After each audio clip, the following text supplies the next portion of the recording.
Hello, this is my tf2 design video.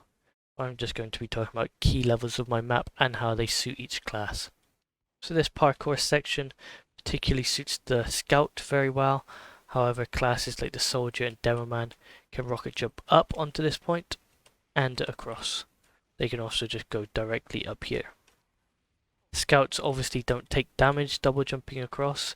They can use their shotgun for enemies close like here, but their shotgun has a small range of fire, whereas the soldier and demoman can do a lot more damage from far away. So the trade of self damage is worth the amount of damage that they can actually deal to enemies. Scouts can also use this path to push and pressurize snipers up here. The sniper gets a lot of sight of the point. It's a very dominant point, which is why I've purposely made other points that the snipers can counteract them with. Like here, it's hard to see a sniper here, and just any cover point really, you can really see the sniper nest from more or less anywhere, which is why my map promotes a very dominant sniper versus sniper point. However, I'm hopeful that there's not too many snipers that this ruins the fun of the actual capture the objective. Snipers can also come up here as shown here, where they are just being attacked by demo men, that demo man just trying to take him out. As this is also a dominant spot for demo men, as they can just shoot grenades straight down onto the point. They can also sticky jump down here, like the scout and soldier can. And having the high ground is just a very well tactical advantage. The balance for this is, of course, both teams have this, and they are quite exposed for snipers over there for an easy snipe. Engineers also like this position because of the ability to have turrets set up to stop flanks, teleporters behind cover points, and dispensers where health is not given. A good tip for the demo man is that they can sticky grenade their way up through this whole path, or soldiers, and there's a health pack right here to instantly replenish them. Pyros like to get around the point, so if a blue pyro is able to come around this corner, take out this medic and this heavy, or even if they come up now. I'm not sure why that one is holding a shotgun, but pyros really like to come from behind and just, as we see there, a great example of a defensive pyro. The pyro can push enemies off of the capture point, making them waste time and creating valuable distance that other teammates can use to kill them whilst they're in the air. This cover point down here is particularly used by pyros and scouts and medics just to hide and sort of get around and get away from enemies. The health pack is of course used by everyone, but it can be set up with traps from Demoman with his sticky bombs, or a turret maybe from over here to stop enemies from getting to that point. Spies really like the underground route, as there's so many paths that they can take, just like the scout, using their speed to get around and away from the enemies. Spies, however, they keep coming across and go up, and keep going up. They have a direct access point to the sniper tower, which they can use to just easily take out enemies.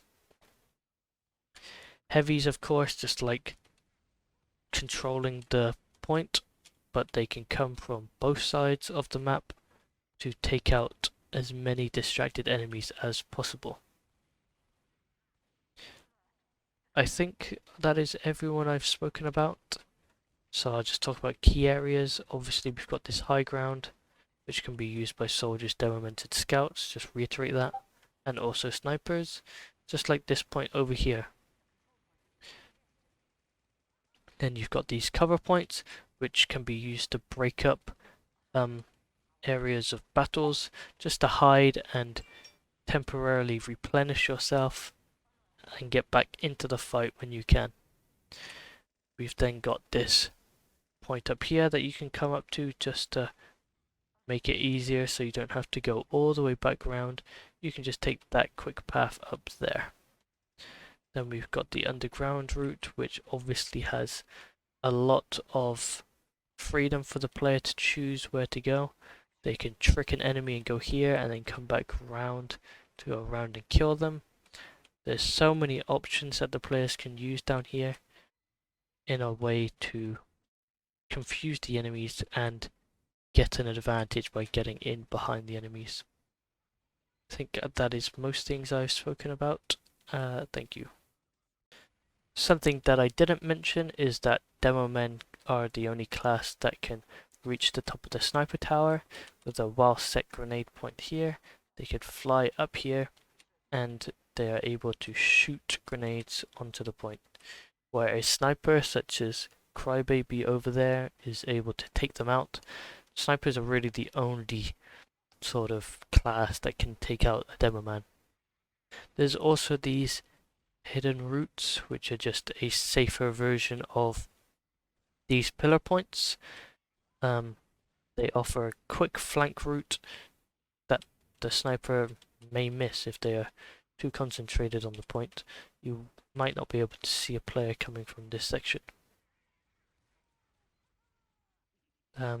These spawns, I think it's quite clear. You can see that you can go down here and there's quite obviously a section for the replenish, which will make the players come this way.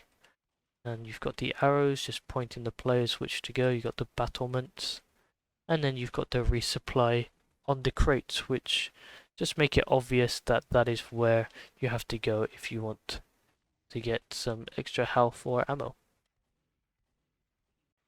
I can talk a little bit about the decals I've added, these posters.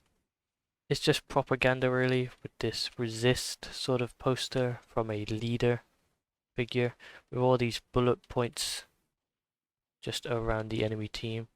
Loads of just modern sort of things added. You got plugs there, and then if we go over to the red spawn, it's a big contrast. You see lots of wooden stuff. We've got just death signs, got moss and dirt, just lots of dirty decals. You go inside, more dirt on the walls, this blood in this bag. It just makes the two teams seem very opposing from each other. Just blood splattered on the wall really. And then if you look just at all this wooden sort of structures made by the red team compared to this really metallic modern sort of surrounding that they've got, and up here just a lot of technology opposed to these trees and these wooden houses, just really helped to create an imbalance between the two teams.